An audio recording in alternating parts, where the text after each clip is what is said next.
Good evening. The city will begin a complete residential snow removal starting next week.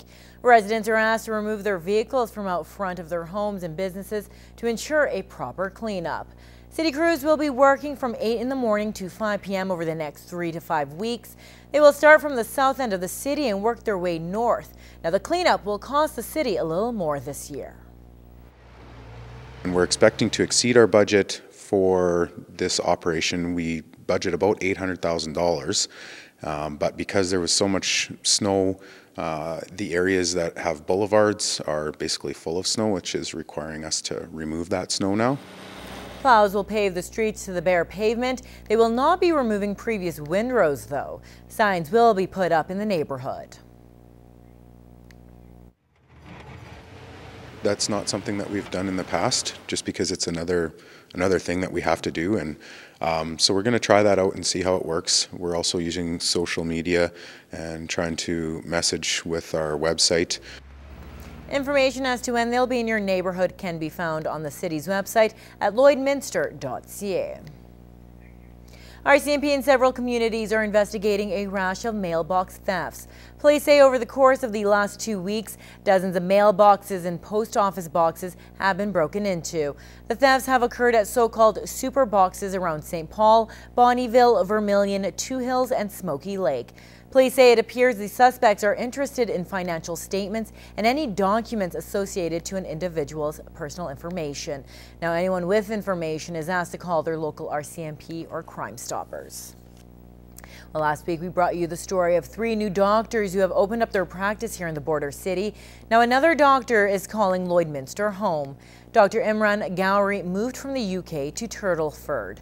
Now, he practiced for 3 months in the town before making the move to the border city. My specialisation from the UK is in emergency medicine, but coming into this country, it takes a longer time to process paperwork to get my recognition. But for family health practice, which I'm also qualified in, it was a lot easier to get the recognition and the licence quicker.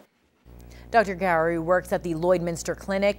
He's not accepting new patients, but says he's taking appointments at night for those who can't see their family doctors right away. He says this will alleviate some of the pressure for the hospital's emergency room.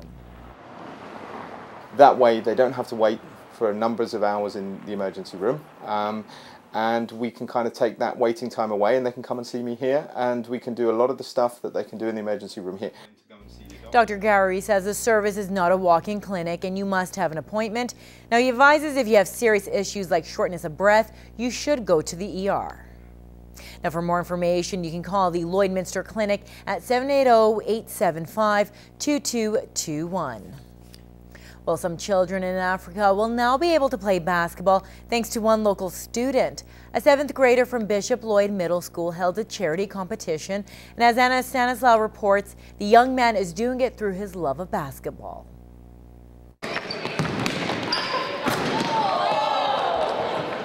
For Gage Smith, what started as a class project turned into an act of kindness. He used his passion by hosting a 3-on-3 basketball tournament all week to raise money for street kids in Kampala, Uganda. So he began charging $5 for each team who registered.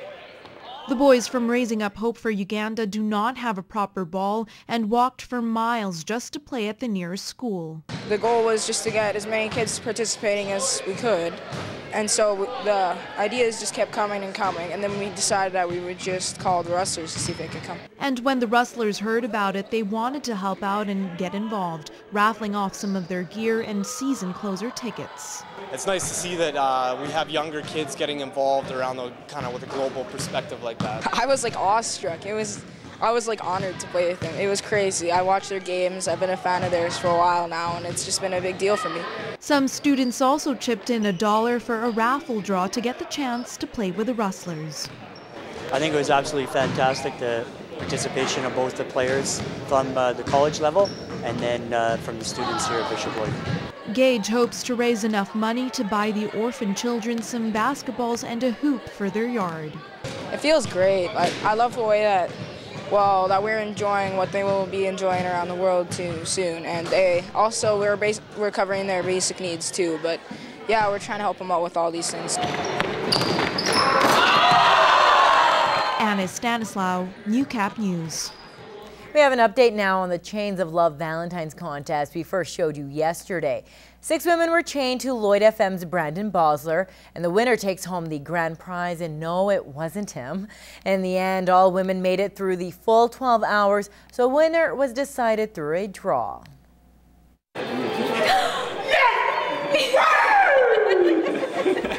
Mandy Lupel emerged victorious, but it was her husband that seemed to be a little bit more excited. You know what, I was here throughout the day on and off and supported her and stuff, and yeah, no, it was good. It was a long day. He made it fun, which was nice, but it's fantastic to have won. I'm shaking, I'm so excited. Mandy won over $2,500 in prizes, including a diamond necklace and Lloyd Mall gift cards.